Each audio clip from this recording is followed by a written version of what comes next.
Hi, this is James from Tabletop Gaming Guild, and today we're going to take a look at the Tombstone Tinderbox from Little Wars TV. This is my first miniature game that I ever got to play. I got to play it at the Butler Area Library Game Day, which we have once a quarter. So if you're in and around the area, I highly recommend checking that out. Again, first miniature game I've ever played, and I enjoyed it immensely. So we're going to go head down to the table here. I'm going to give you a general overview about the game itself and how it plays. Just give a taste of how it plays and what comes in this tinderbox. And then we're going to come back and I'm going to give you my final thoughts.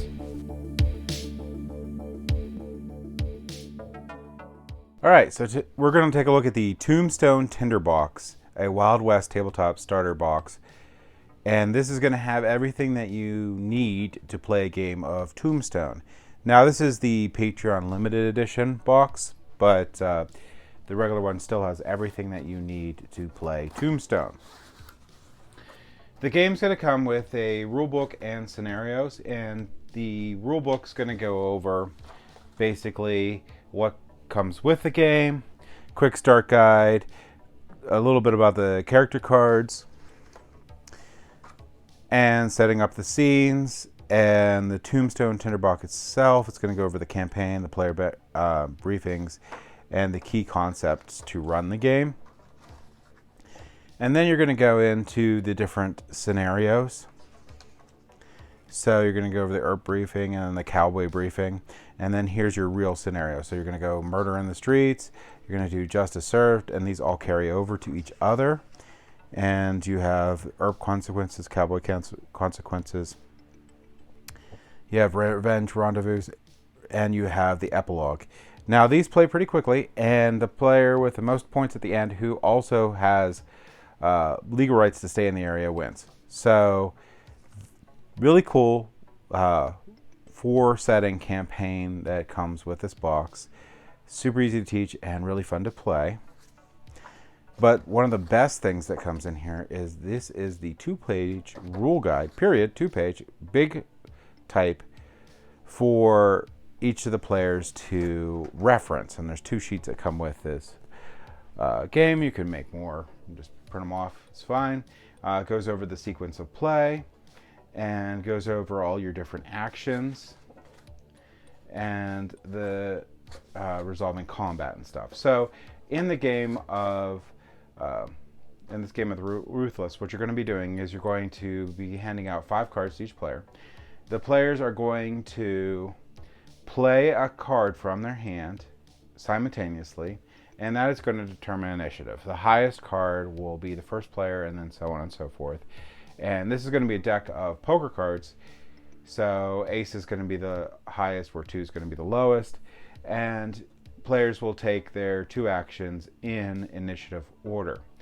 Now, a couple things to keep in mind. You only have those 5 cards.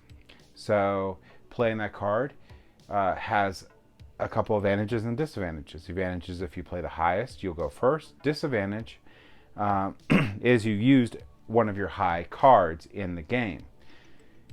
The disadvantage of using a low card is that if you get into combat, the other player has the option of playing a higher card if they still have one in their hand to shoot first. So basically they're going to shoot, and then if you survive, you can do your shooting action. So it's a big thing to keep in mind for the starting card on there. Other things that the cards do is some of the cards have special card abilities, like your ace, king, queen, and jack automatically get your courage up. So it's a action to it gives you like a basically free action to get your courage up. 7, if you play 7 here, you get to take 3 actions on your turn, which is very powerful.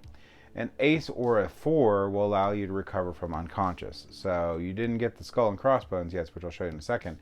You can, and you're just knocked down, you can get back up with that and take another action and finish your turn. So 3, you may discard cards at the end of your turn, which is super important because the cards that you didn't spend are carried over to the next round, and you may not want to keep some of those cards that you have in your hand. A 2 will let you do a low blow in fisticuffs, which is going to be hand-to-hand combat in the game. You're going to get 2 actions in the game. You can move, got you covered, mount, dismount, aim, shoot, reload 3 times, or get your courage up.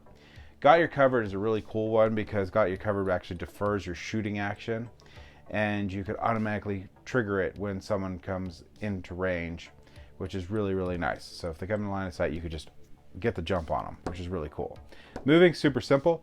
6 inches if it's open terrain, 3 inches if it's rough. Horses is 12 inches if it's open, 8 inches if it's rough. So super simple.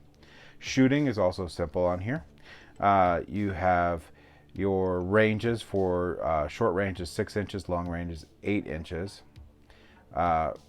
You will roll a 1d10 to decide if you hit.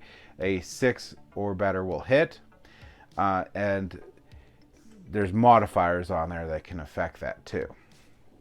If you hit, then you're going to roll again, and you're going to go on the damage table, but here is like a chart on the bonuses and range of the different weapons that are available. Also, all these different weapons will have different, well, not different, but they'll have rounds that they can handle. So how many bullets each of the guns can have, their short and long distances and such. Snapshot, we just talked about. Snapshot's going to occur if you play a card. And if you're shot, you're going to roll the die, and this is going to tell you the location that you're hit. Fisticuffs, that's going to happen if you're going to just not use your weapons and you're in point blank range. You're going to punch each other, and these will do 2 wounds instead of 1. And then you're going to roll on darn I've been hit table. So that's basically it. Very quick how to play Ruthless for the players on here. One other thing to keep it in mind is the thing you have to watch out for is skedaddle. If enough people are knocked out on your side, then you're going to have to roll to see if you guys are just going to get the heck out of there. So on to the rest of the tinderbox. You're going to get these buildings that you can put together, which are really nice. I suggest actually after you build them, there's different types of coating that you can put on there to keep them permanently together, which is really cool. These are going to basically, here's your player mat that you're going to play the game on. You're going to get some really nice trees in the game. So these are really, really nice. Oops. And they'll work for any miniature game you're running, but they're really nice. So these are really nice trees that come with this game, and there's 2 different types of trees in there. And here's the little flyer on where the trees came from. You'll get your deck of poker cards for playing in the game. Again, these are really nice. This is basically the mechanisms that you're going to use to do your initiative and do different types of actions throughout the game. This is your deck of cards that you're going to get for all the different characters that can be in the game. You're also going to get these really cool cows to paint out and base. And here's a little bit of a kit here to help you get everything set up. You got your Little Wars TV, which is the people that put this together. Tape measure for movement, and you got some sleeves to sleeve your cards because you're going to be writing on these to mark off, like using bullets and stuff, which I'll show you in a second. Here's your 10-sided die and your 6-sided die to roll for different events that can occur. And also, which is really, really, really nice, these miniatures are really, really detailed, really nice, and I cannot wait to paint these up and play this game. Now, and there's a lot of characters. These are really, really nice, and you get a lot of characters in this.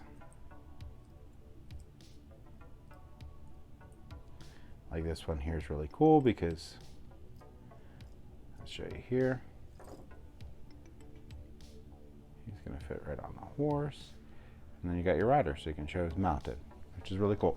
So you get a lot of miniatures with the game, and they're really high detailed, and I cannot wait to paint those up.